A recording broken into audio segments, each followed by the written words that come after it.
विजय और पराजय का निर्णय तो युद्ध के अंतिम दिन होगा हस्तिनापुर युवराज। नियम तो केवल युद्ध का मार्गदर्शन करते हैं। अंत में कौन कितनी सीमा में रहता है और किसे सीमा तोड़ने का दंड मिलेगा, ये तो समय ही बताएगा। उचित है वासुद, परंतु मैंने जो कारण गिनवाए, क्या उसका उत्तर किसी के पास है? अर्जुन, भीम, युधिष्ठिर, किसी के पास उत्तर नहीं है। उत्तर मेरे पास है दुर्योधन।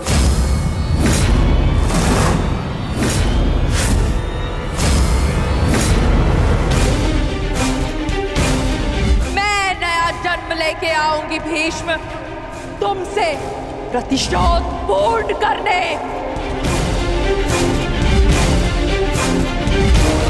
देवी अंबा, प्रतीत होता है गांधारी नंदन युद्ध को भी युद्ध समझ बैठे हैं। युद्ध के पासे भले ही किसी एक के संकेत पे पड़ते हो, परंतु युद्ध के पासे कभी भी पलट सकते हैं।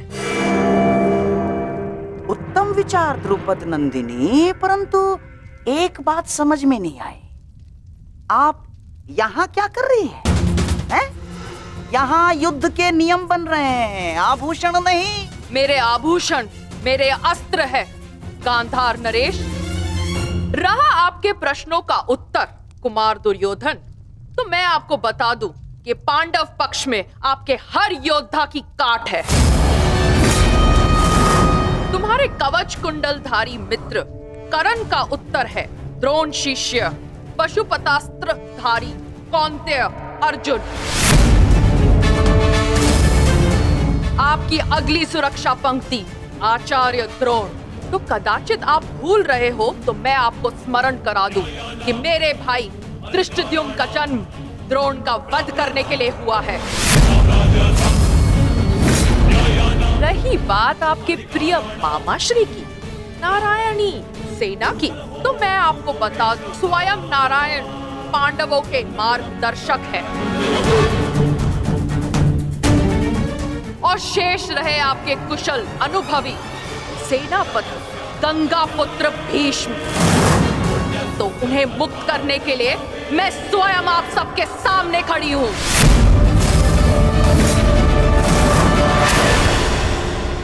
महाबली भीष्म को संसार भीषण से भीषण अपनी प्रतिज्ञा से जानते हैं, तो उन्हें यह प्रतिज्ञा भी निभानी होगी कि वो मेरे सामने शस्त्र नहीं उठाएंगे। तो कौरव दल स्वागत कीजिए पांडव पक्ष के सेनापति वीरांगना शिखंडिनी का। अद्भुत पांचाल कुमारी, अद्भुत। परंतु यह समय युद्ध की ललकार देने का नहीं है। यहाँ हम युद्ध के नियम निर्धारित करने के लिए बैठे हुए हैं, इसीलिए आप अपना स्थान ग्रहण करें। तो अब बिना किसी विलंब के युद्ध के नियम निर्धारित करने के लिए चर्चा की जाए। जैसे कि कुरुकुल की रीति रही है कि सदैव सबको समान अवसर दिया जाए, इसीलिए युद्ध के नियम निर्धारित करने के लिए भी हम कौरवों की तरफ से सभी उपस्थित महायोद्धाओं को नियमों का सुझाव देने का समान अवसर दिया जाएगा।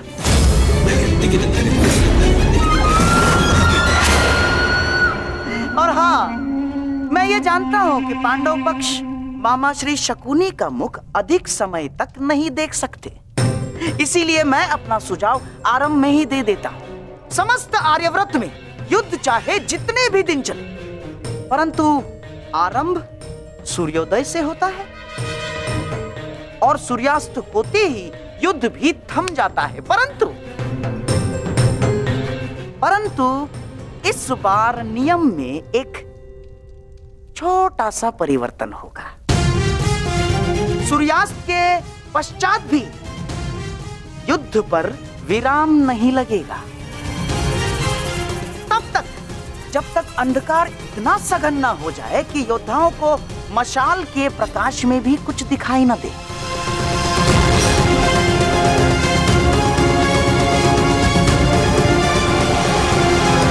स्वीकार है, परंतु स्मरण रहे मामाश्री, यह नियम सब पर प्रभावी होगा। जब तक अंधकार में मैं देखने में असक्षम न हो जाऊं, मैं प्रहार करता रहूंगा। और स्मरण तो आपको है ही कि अंधकार में भी अर्जुन अपने लक्ष्य से कभी नहीं चूकता। मेरा भी एक सुझाव है। युद्ध में घायल या लड़ने में असमर्थ या निरस्त्र हुए योद्धा पर विपक्षी प्रहार नहीं करेगा। अति उत्तम मित्र, हमें स्वीकार है। अद्भुत अंगराज, आपका न्याय दर्शन तो सराहनीय है। हमें आपका ये नियम स्वीकार है। समान पद वाले योद्धा समान पद के योद्धाओं से द्वंद्व करेंगे। रथी रथी से द्वंद्व करेंगे, महारथी महारथी से द्वंद्व करेंगे, अश्वरोही से अश्वरोही द्वंद्व करेंगे और गजरोही से गजरोही द्वंद्व करेंगे। एक योद्धा केवल एक योद्धा से युद्ध करेगा। गुट बनाकर कोई भी किसी एक पर आक्रमण नहीं करेगा। किसी के पीठ पीछे कोई प्रहार नहीं करेगा।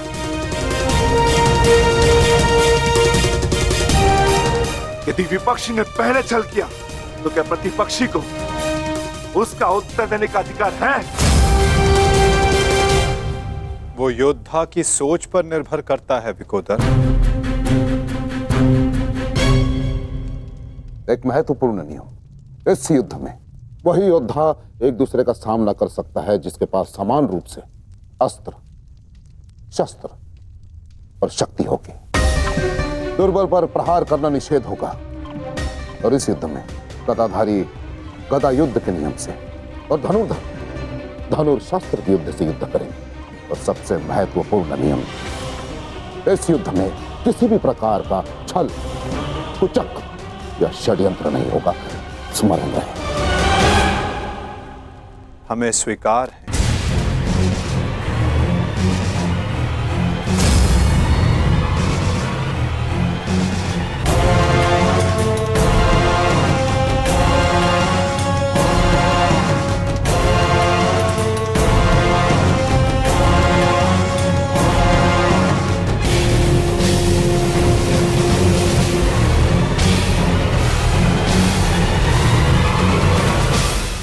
युद्ध के सारे नियम निर्धारित हो चुके हैं, परंतु अभी भी पांडव पक्ष से मुझे एक छोटी सी समस्या है। ऐसी समस्या गंधार राज?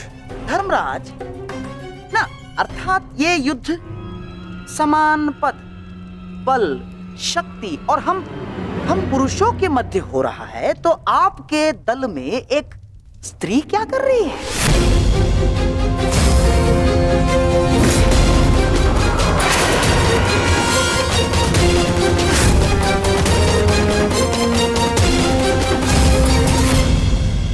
ना, पुरुषों के युद्ध में एक स्त्री का भाग लेना युद्ध के नियमों के विपरीत है धर्मराज। ये नियम आप जैसे द्रुत पुरुषों ने बनाए हैं, जो स्त्री को तुच्छ मानते हैं, केवल वस्तु मानते हैं।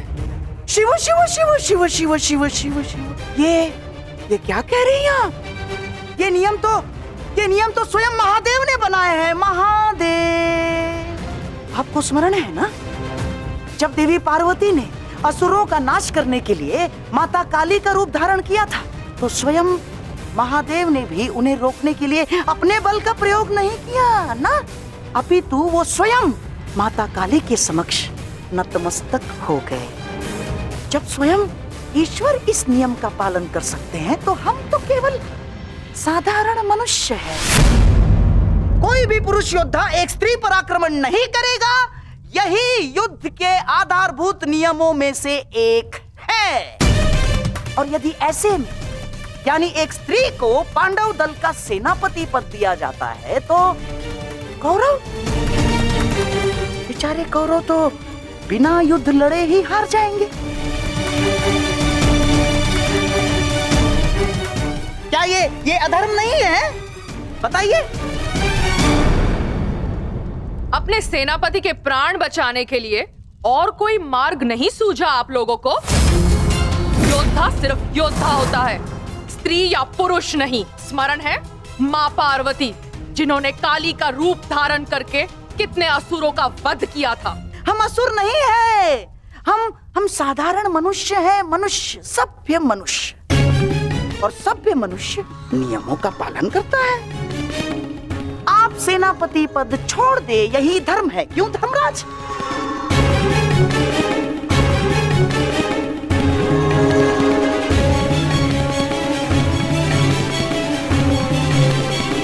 हाँ, तो सबके समक्ष युद्ध के सभी नियम निर्धारित हो चुके हैं। हाँ, परंतु अभी भी किसी के मन में शंका कुशंका हो तो यहाँ अपने विचार प्रकट कर सकते हैं।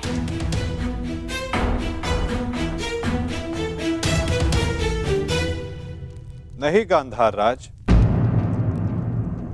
इस सभा में बनाए सभी नियम और उपनियम हमें स्वीकार है।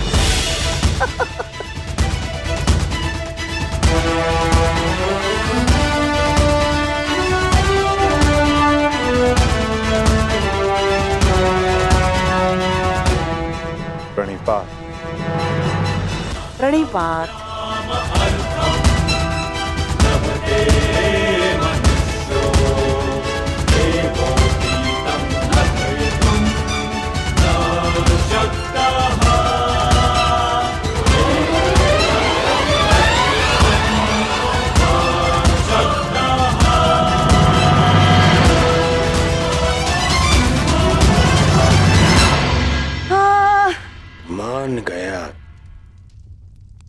मान गया क्या रणनीति थी मामाश्री।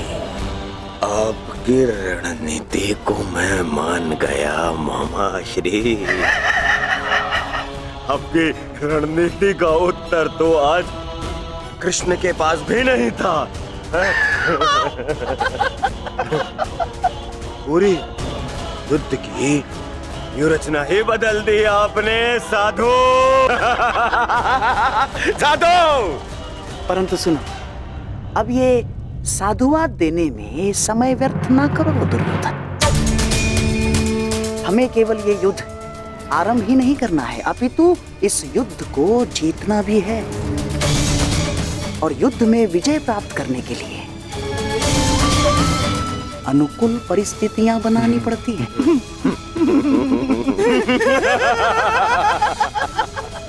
बहुत चतुर बन रहे थे ये पांडव, बहुत चतुर। परंतु अब इन्हें ज्ञात हो गया होगा कि इनकी हार निश्चित है। हमने जो चाहा वही हुआ है दुर्योधन।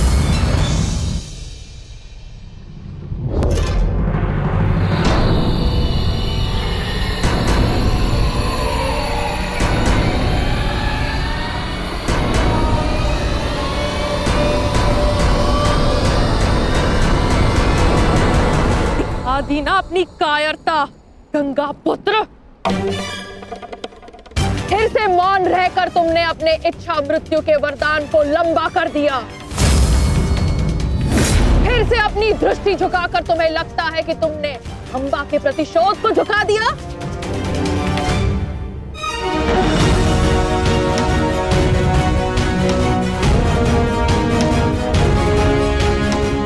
आज सिद्ध कर दिया तुमने कि जब अपने प्राणों का प्रश्न आएगा तो गंगा का बेटा भी अधर्म का मार्ग चुन सकता है। ये आशा तो माँ गंगा को भी आपसे ना होगी। ना मैंने नियम बनाए हैं,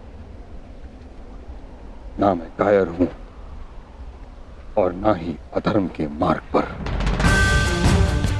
मैंने तुम्हें वचन दिया था अंबा देवी कि जिस समय मेरे जीवन का कोई उद्देश्य शेष नहीं रहेगा, मैं तुम्हें वो शक्ति प्रदान करूंगा कि तुम मेरे इस जीवन का अंत कर सको। अब वो समय आ गया है। तुम्हें कदाचित विश्वास न हो, परंतु मुझे आशा है कि कुरुक्षेत्र में तुम मुझे मेरे भार से मुक्ति दिला दो। वरदान से मुक्ति जो मेरे लिए श्राप बन गया है, उस मौन से मुक्ति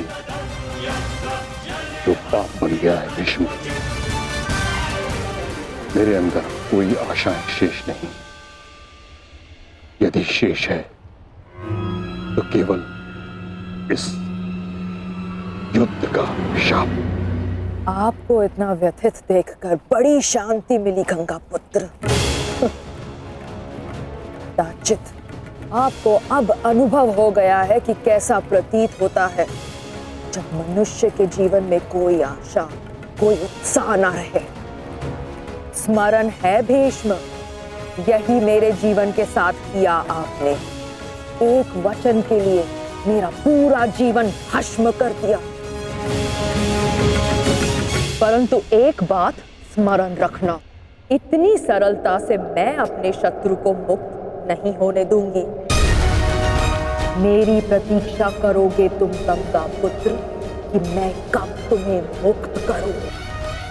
हर पल एक जन्म के समान होगा और प्रतीक्षा का आरंभ होता है अब।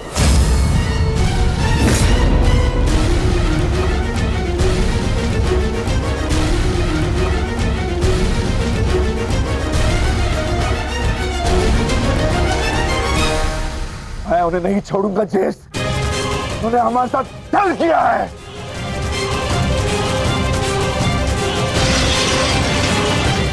राजा भीम, शांत हो जाइए। ठहरो भीम, ये मेरा आदेश है।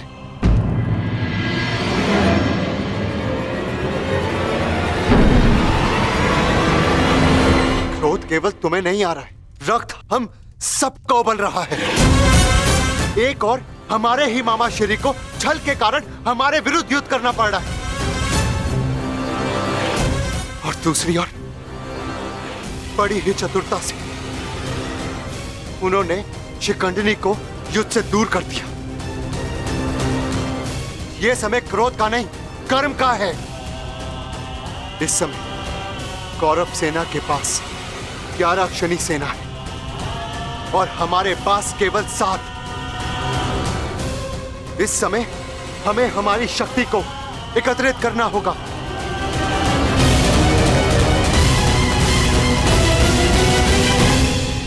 वासुदेव, क्या हम कभी भी कौरवों से न्याय की आशा नहीं रख सकते? गांधार राज और दुर्योधन से तो हम न्याय की आशा नहीं रख सकते, परंतु अंगराज कर्ण से, दानवीर कर्ण से आशा अवश्य की जा सकती है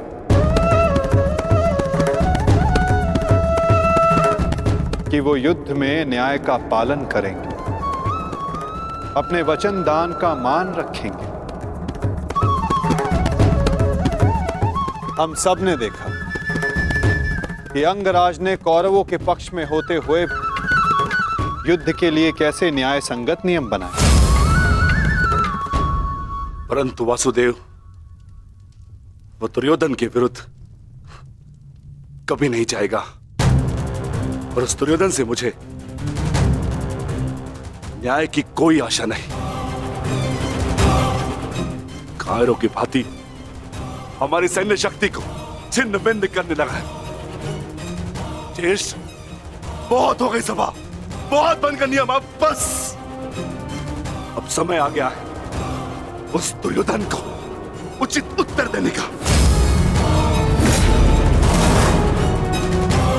ठहरो भीम,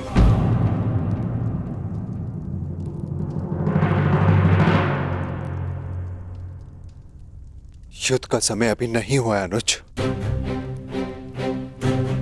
ज्येष्ठ, मैं तो केवल आपकी आज्ञा का पालन करने जा रहा हूं। आपने तो कहा था ना कि समय अपनी शक्ति एकत्रित करने का है, तो बस मैं वही करने जा रहा हूं। मैं अपने पूरे परिवार को इस महायुद्ध में सम्मिलित करने जा रहा हूं। मैं अपने पुत्र महाकाय घटोत्कच और उसके साथी राक्षसों वीरों को अपनी सेना में सम्मिलित करने जा रहा हूं।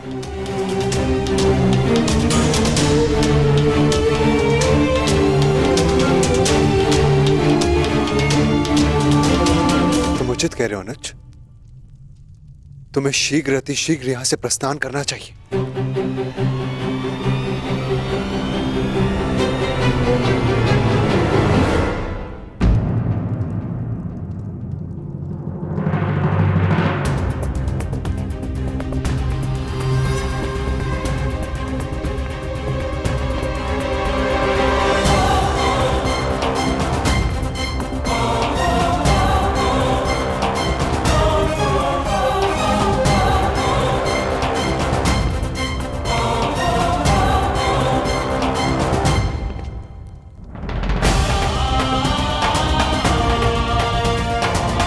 मुझे आज्ञा दीजिए ज्येष्ठ, मैं प्रस्थान कर रहा हूं।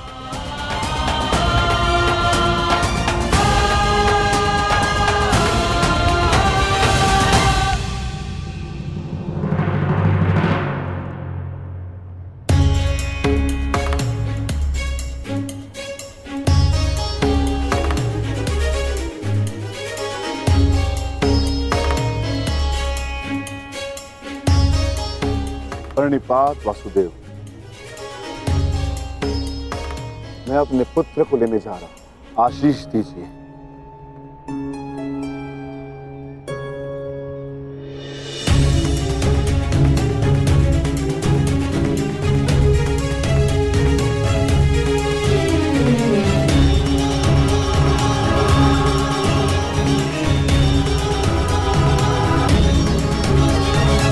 क्या हुआ माता? आप अचानक बाहर क्यों आ गए और आप इतने विचलित क्यों? मैं विचलित नहीं हूं पार्थ, बस तनिक अशांत हूं। अशांत? मैं समझा नहीं माता। युद्ध होता ही ऐसा है पार्थ, जो मन को अशांत कर दे।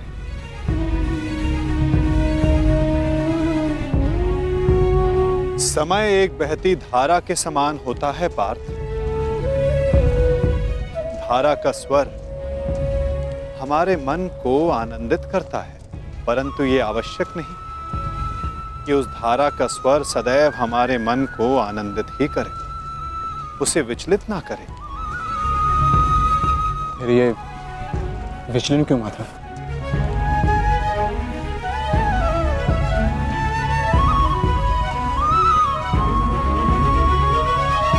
अन्न,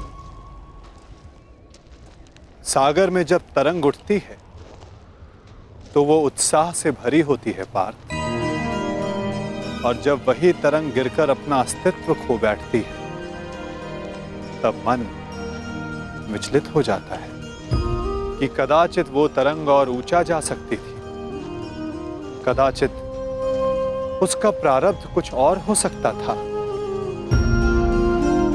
परंतु तरंग का प्रारब्ध ही उठना और गिर जाना है माता, है ना? तो फिर इसमें अशांत और विचलित होने की क्या बात है? तुमने सही कहा पार्थ, मुझे विचलित नहीं होना चाहिए, परंतु तुम बताओ कि तुम्हारा मन इतना अशांत क्यों है, इतना विचलित क्यों है? ऐसा कौन सा भाव है जो तुम्हें कष्ट दे रहा है? बोलो पार्थ।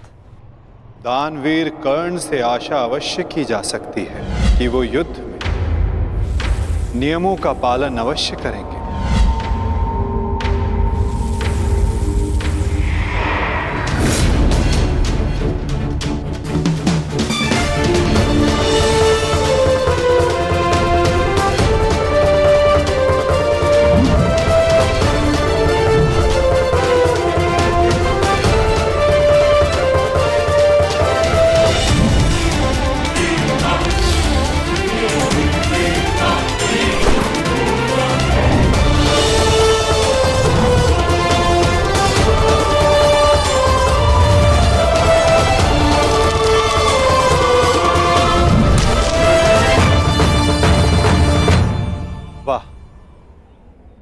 कितना अद्भुत धनुधर है ये।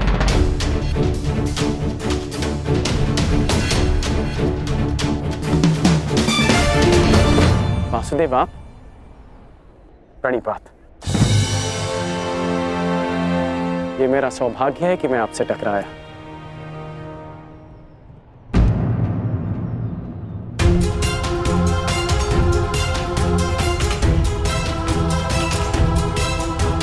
सौभाग्य और दुर्भाग्य के लिए धन्यवाद और तानों का पात्र समय होता है अंगराज, मनुष्य नहीं।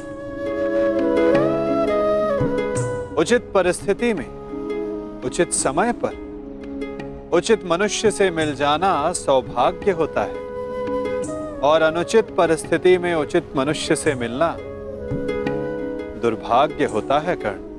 आपका टकराना तो उचित ही होता है वासुदेव, इसलिए यह सौभाग्य होता है। आज्ञा दीजिए। प्रणिपात।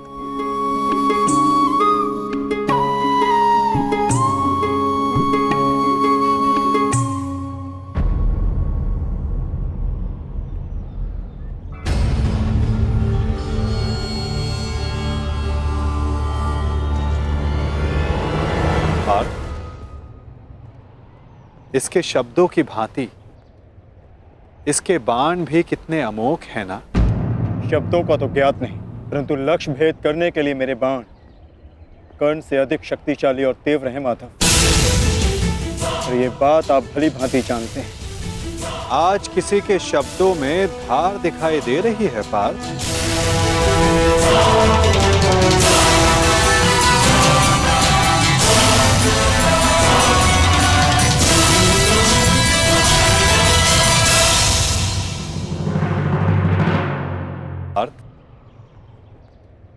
इसके शब्दों की भांति इसके बाण भी कितने अमोघ हैं ना। शब्दों का तो ज्ञात नहीं, परंतु लक्ष्य भेद करने के लिए मेरे बाण कर्ण से अधिक शक्तिशाली और तीव्र हैं माधव, और ये बात आप भली भांति जानते हैं। आज किसी के शब्दों में धार दिखाई दे रही है पार्थ।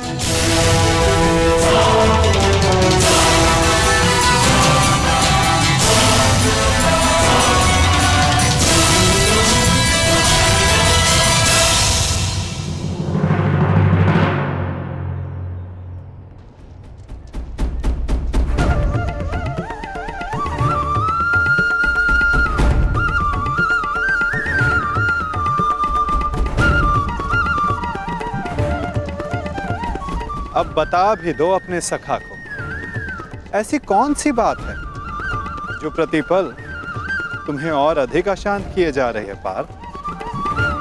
आप तो ऐसे कह रहे हैं माधव, जैसे कि आप तो कुछ जानते ही नहीं। कैसे जानूंगा, मैं कोई अंतर्यामी थोड़ी ना हूं। वाह माधव, जो संसार में कोई नहीं देख सकता उसे आप देख लेते हैं, जो सबके समक्ष है उससे अनजान होने का अभिनय करते हैं। आप भली भांति जानते हैं इस बात को कि मैं इतना व्यग्र क्यों हूं, क्यों आपके विचारों पर, आपके समय पर उसका अधिकार है। क्यों माधव, क्यों?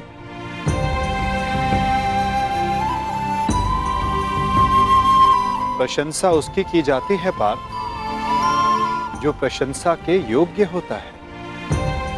महत्व उसे दिया जाता है जो महान होता है, और समय उसे दिया जाता है जो स्वयं समय को परिवर्तित करने की शक्ति रखता हो। और मैं क्या, कर्ण की कुशलता और लगन को देखकर उस पर कोई भी मोहित हो सकता है। ऐसा कोई नहीं जो कर्ण की कुशलता को अनदेखा कर सके, केवल उनके जो उसके प्रति ईर्ष्या रखते हैं। बस बस माधव, रुक जाइए।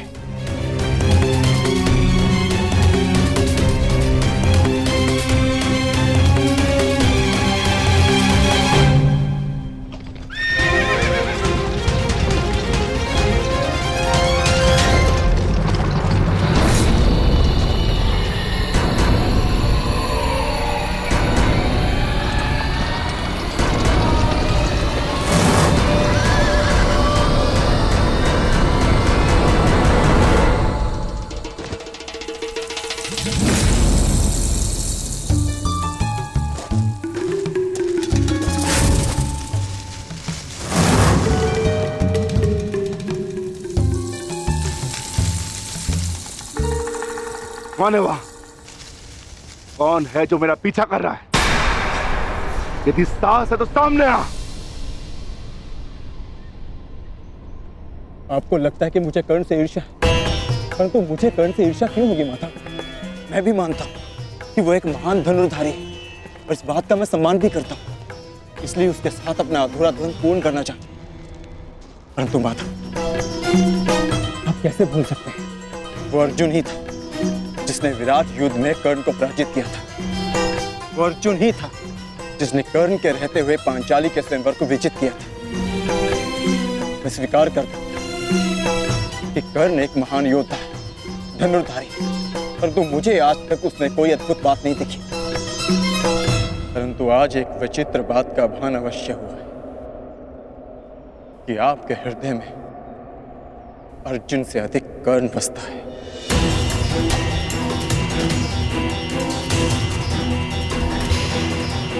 पार्थ, विराट युद्धगाह में तुमने नहीं, सूर्यास्त ने उसे परास्त किया था।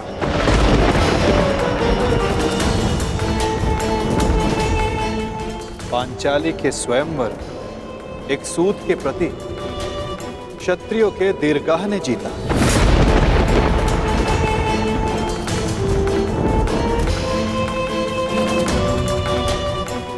और रही बात मेरे मन में सम्मान की, तो पार्थ, मेरे मन में, मेरे हृदय में जितना सम्मान तुम्हारा है, उतना ही सम्मान अंगराज कर्ण का है। पार्थ,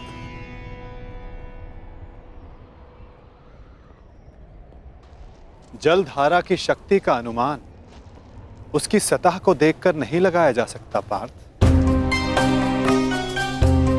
जलधारा की शक्ति उसके भीतर छिपे उथल तरंगों में होता है। पार्थ, जिसका अनुमान समय आने पर सबको हो जाता है। सत्य सदैव वो नहीं होता पार्थ जो सबको दिखाई देता है। सत्य वो भी होता है जो हमारी दृष्टि देख नहीं सकती।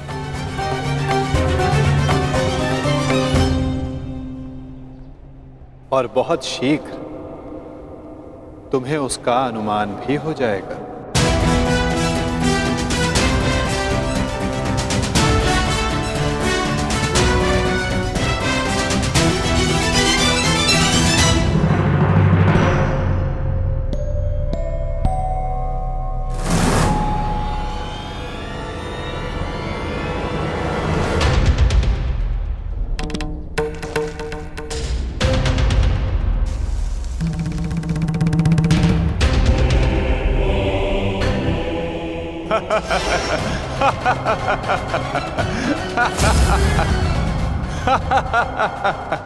कौन हो तुम? तुम्हें अनुमान भी है? किस पर हंस रहे हो? जानते हो मैं कौन हूं? मेरा नाम क्या है? बता दीजिए ना भद्र। आपका रूप देखकर तो भय लगता नहीं, कदाचित आपका नाम इतना भयंकर हो जिसे सुनकर मेरी हंसी चली जाए। तुम जानते हो मैं कौन हूं? यदि मैंने अपना परिचय दे दिया तो तुम श्वास भी नहीं ले पाओगे। और यदि मैंने आपके कर्मों का दंड दे दिया तो आप अपना नाम भी भूल जाएंगे भद्र।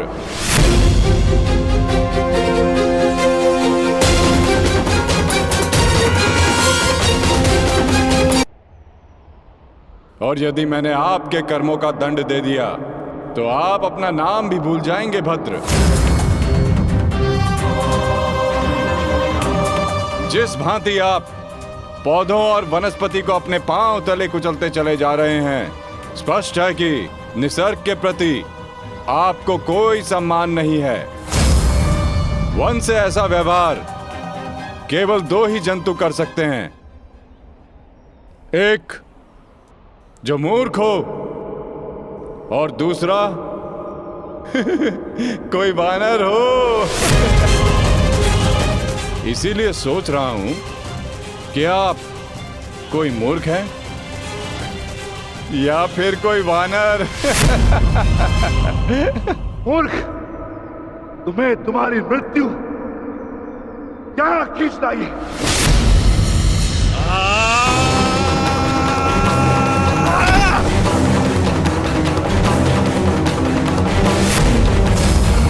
बड़ा चतुर बनता है। तुझे अभी मैं सिखाता हूं कि बड़ों के साथ कैसे व्यवहार करना चाहिए। कुछ भी सीखने के लिए मैं सदा प्रस्तुत हूं भद्र। आगे बढ़िए।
तुम साधारण मनुष्य नहीं हो सकते। कौन हो? कौन हो तुम?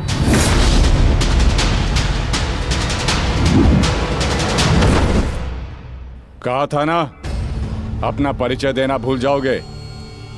अब सुनो मेरा परिचय। मैं हूं बर्बरीक, घटोत्कच पुत्र बर्बरीक।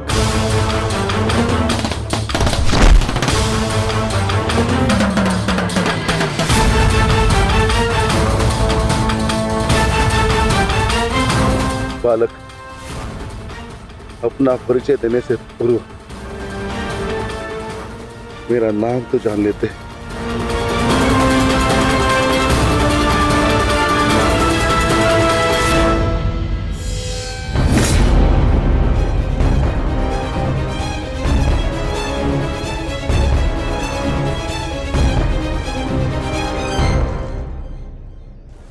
क्षमा चाहता हूं माता, परंतु एक बात जानना चाहता हूं। ऐसा क्या है उस कर्ण में जो वो कर सकता है और वही सब उससे अधिक कुशलता से मैं कर सकता हूं? अवश्य पार्थ, अवश्य तुम कर सकते हो, परंतु कर सकने में और कर लेने में बड़ा अंतर होता है पार्थ। अर्थात?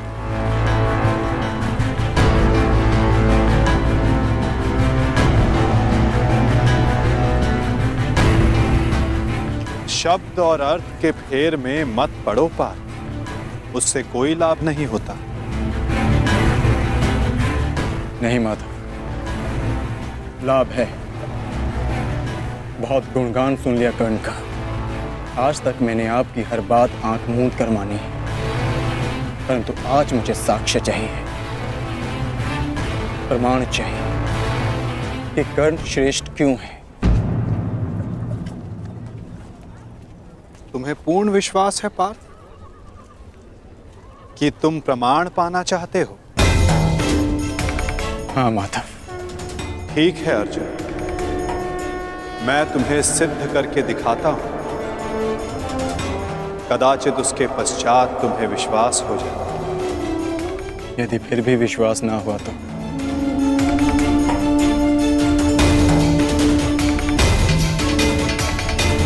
मैं वचन देता हूं पार्थ, कर्ण की प्रशंसा तो दूर, तुम्हारे समक्ष उसका नाम तक नहीं लूंगा।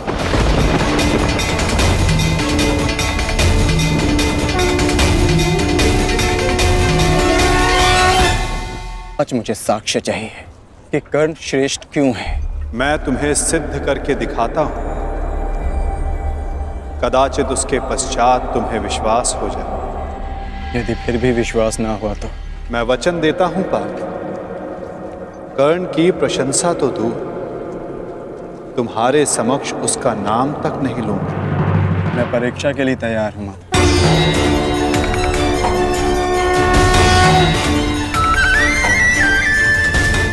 उन दो पर्वतों को देख सकते हो पार्थ?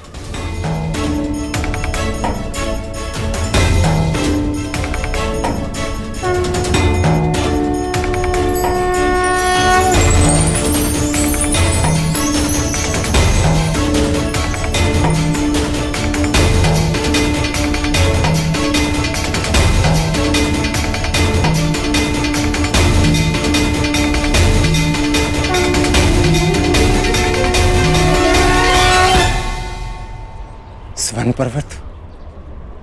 हाँ पार्थ, अब ये दोनों पर्वत स्वर्ण में परिवर्तित हो चुके हैं।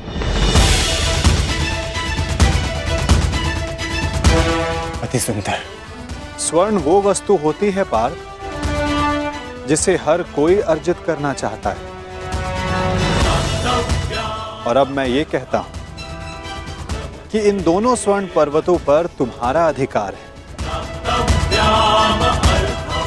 और मैं ये चाहता हूं कि इन दोनों स्वर्ण पर्वतों को समान मात्रा में बांटकर इन ग्राम वासियों में दान कर दो। परंतु पार्थ, एक बात का स्मरण रखना, इन पर्वतों का सारा स्वर्ण दान करना होगा। स्वीकार है तुम्हें?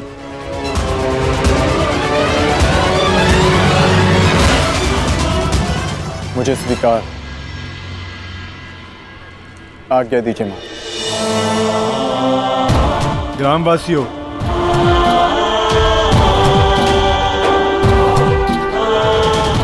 मैं पांडु पुत्र अर्जुन ये घोषणा करता हूं, ये दोनों स्वर्ण मेरु समान मात्रा में विभाजित करके आप सबको दान में दिए जाएंगे।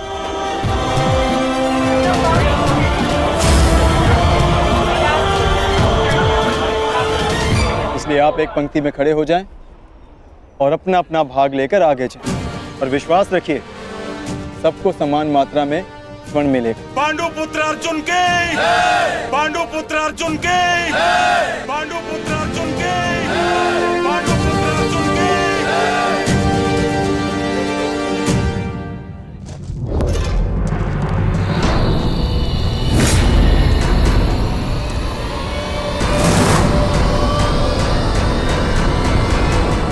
ये क्या है पुत्र?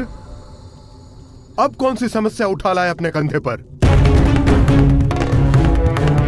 हाँ बार्बरिक, कौन है ये?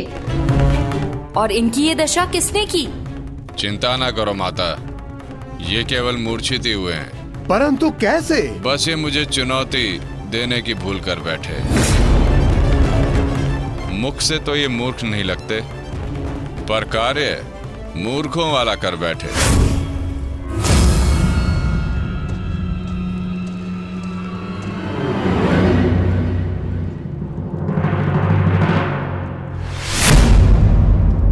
पिताश्री, पिताश्री, पिताश्री, पिताश्री, पिताश्री, मारवी, पानी लेके आओ। क्या हुआ पिताश्री? क्या हुआ? ये क्या अनर्थ कर डाला तुमने? तुम्हें पता भी है ये कौन है? ये पिताश्री है मेरे, तुम्हारे पितामह मध्य पांडव महाबली भीम है ये,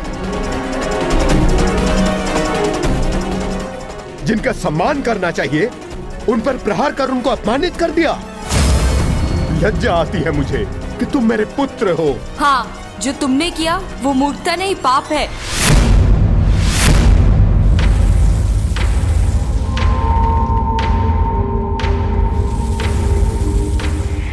रुको,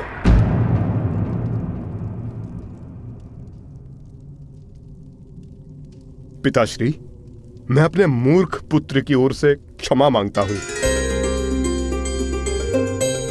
क्या ये मेरा पौत्र है। प्राणिपात पितामह, अपनी उद्दंडता पर मैं लज्जित हूं।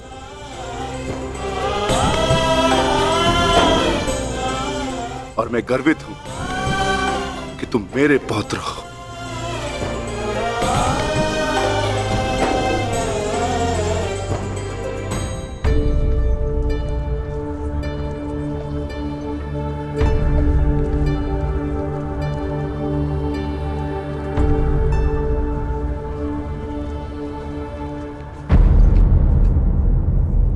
जिस भीम को जरासंध भी परास्त नहीं कर पाया, उसे धूल चटाकर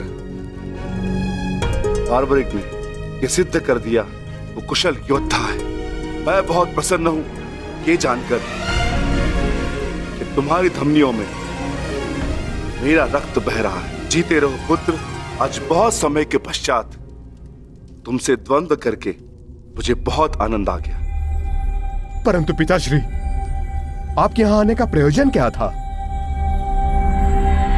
प्रयोजन है पुत्र, और वो प्रयोजन तुम्हें और बार्बरिक को सिद्ध करना होगा। आदेश दीजिए पिताश्री।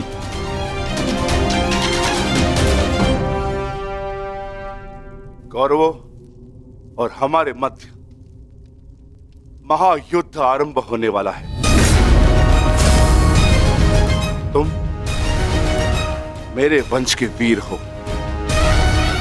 हमारे पक्ष को शक्तिशाली बनाने के लिए मुझे इस महायुद्ध में मेरे परिवार की आवश्यकता है। मुझे मेरे कुशल और बलवान पुत्र और पौत्र की आवश्यकता है। क्या तुम मेरा साथ दोगे? हम आपके आदेश के अनुपालन के लिए प्रस्तुत हैं पितामह। इस युद्ध में आपके लिए प्राण देना हमारे लिए गर्व की बात होगी। मेरा परिवार मेरे साथ है। इस महायुद्ध में हमारी विजय निश्चित है।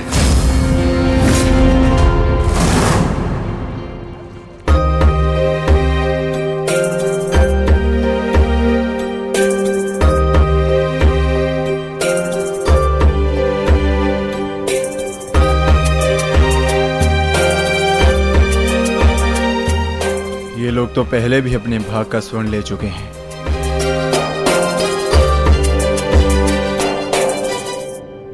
ये लीजिए माते। पुत्र, ये युद्ध संसार के इतिहास का सबसे भीषण युद्ध है। क्या तुम्हें भय नहीं लग रहा? माते, क्या आपको अपने पुत्र पर विश्वास नहीं है? मैं एक योद्धा हूँ और मेरा जन्म एक दैत्य परिवार में हुआ है। युद्ध से भयभीत होना न एक योद्धा का धर्म है और न ही दैत्य का गुण। आपके पुत्र का कौशल युद्ध में निसंदेह महत्वपूर्ण साबित होगा।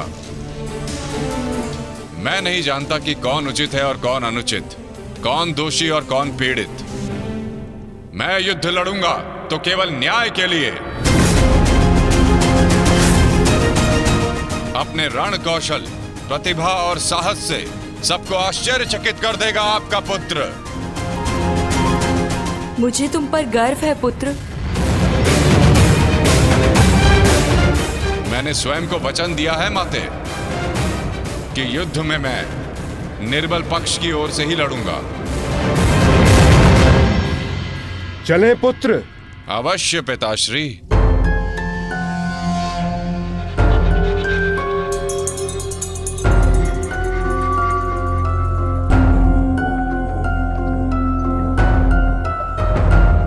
रुक जाइए, थोड़ा विश्राम करते हैं। कुछ समय पश्चात पुनः प्रारंभ करेंगे।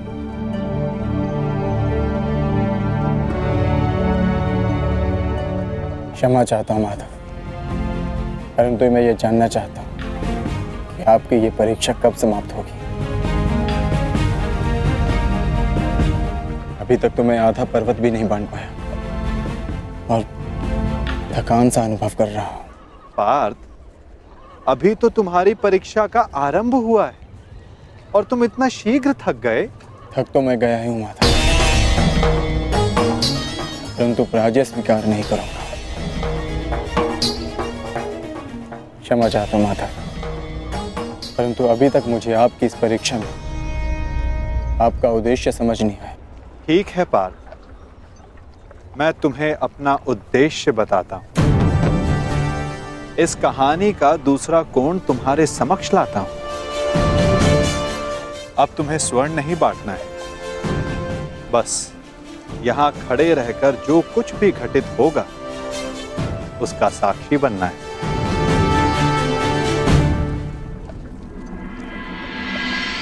दिव्य दृष्टि से बाण शक्ति से जीते ये सारा रण, शांत चित्त धरे आत्मबल भरे जीते हर बाधा गण। सूर्य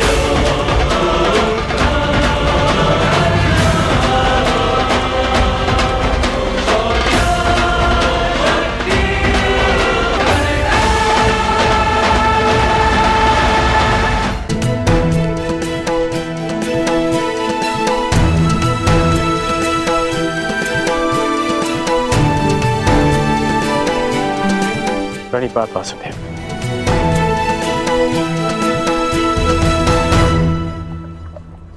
आदेश कीजिए कि कैसे आपने मुझे स्मरण किया। मित्र, एक महत्वपूर्ण कार्य के लिए तुम्हारी सहायता चाहिए मुझे।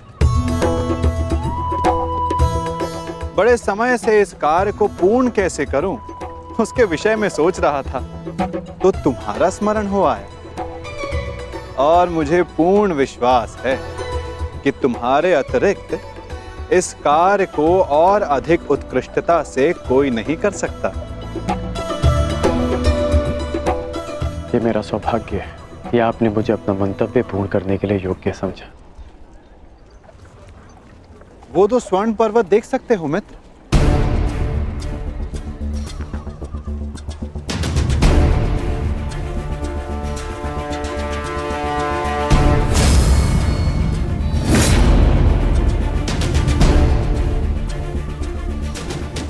अब इन स्वर्ण पर्वतों पर तुम्हारा अधिकार है,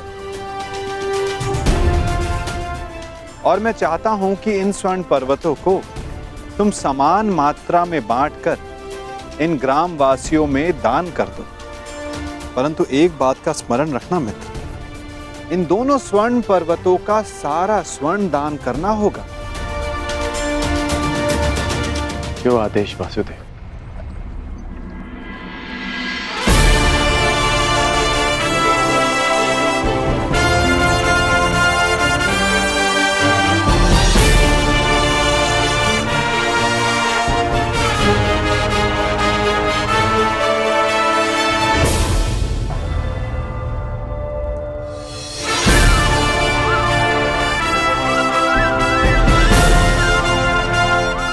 मैं सभी ग्रामवासियों से निवेदन करता हूं कि ये दोनों स्वर्ण पर्वत अब आपके अधीन है। आप सब जाकर इस सारे स्वर्ण को आपस में समान भाग में बांट लें।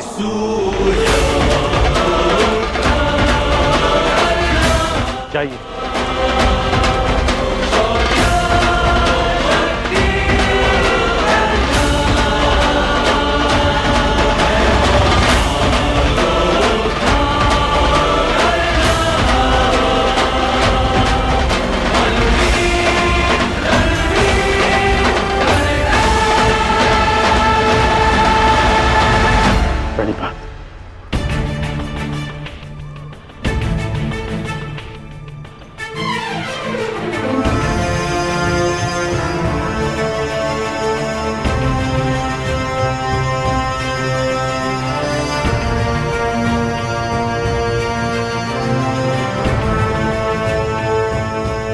तुम्हें ये स्वर्ण इन ग्राम वासियों में बांटना था, परंतु तुम भी इन ग्राम वासियों की भांति ही स्वर्ण के प्रति आकर्षित हुए। कदाचित तुम स्वर्ण को ऐश्वर्य और सम्मान प्राप्त करने की वस्तु समझते हो। तुमने अपने अनुमान से इस स्वर्ण को इन लोगों में दान किया, परंतु तुम्हें इसका ज्ञात नहीं था कि किसको कितनी आवश्यकता है। और कर्ण के मन में इस स्वर्ण को लेकर कोई आकर्षण, कोई लालच नहीं था पार्थ। और ये सब ग्रामवासियों में दान करके वो वापस लौट गया। पार्थ, जिस पर दान करने का उत्तरदायित्व हो, उसके मन में वस्तु के प्रति लोभ नहीं होना चाहिए।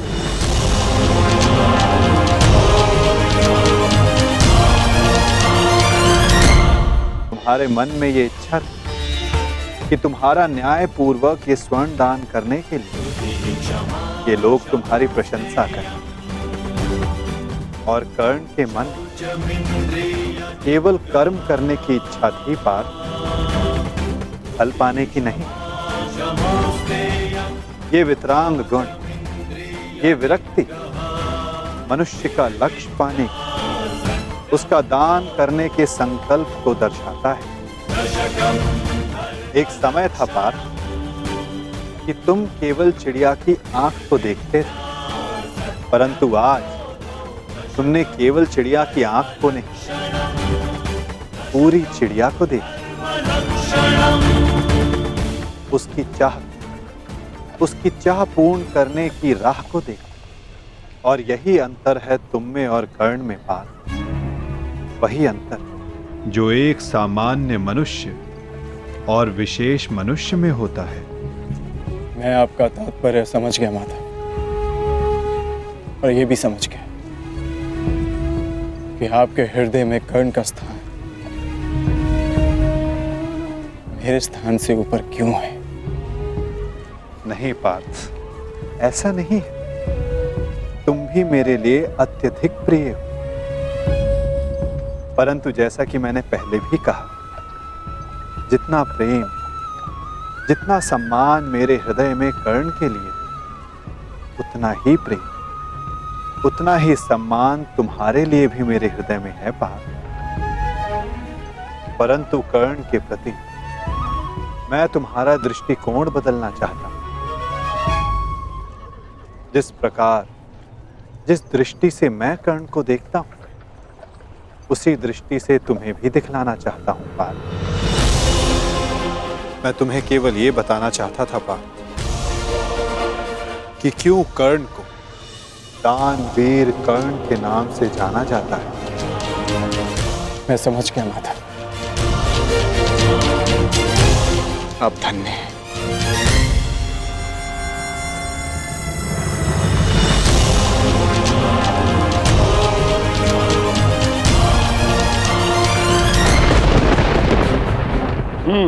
बड़ा दानवीर है ये कर्ण वासुदेव। आपकी परीक्षा तो पूर्ण हो गई, अब मेरी बारी। अब मैं बताऊंगा कि दानवीर होने के नाम पर कितना बड़ा ढोंग कर रहा है ये कर्ण। अब केवल अर्जुन को ही नहीं, पूरे संसार को ज्ञात होगा ये सूर्यपुत्र कर्ण कितना महान दानवीर है।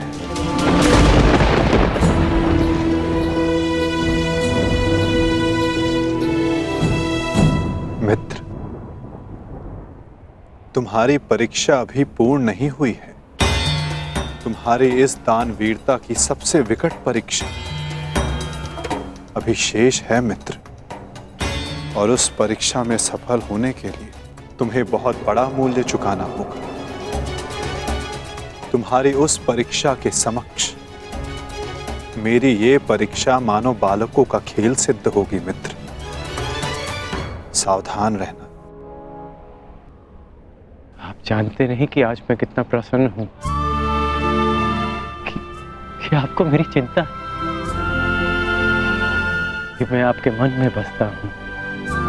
अब मुझे और कुछ नहीं चाहिए। अब यदि मैं अपने प्राणों को भी दान में दे दूं, तब भी सदा मैं धनी रहूंगा।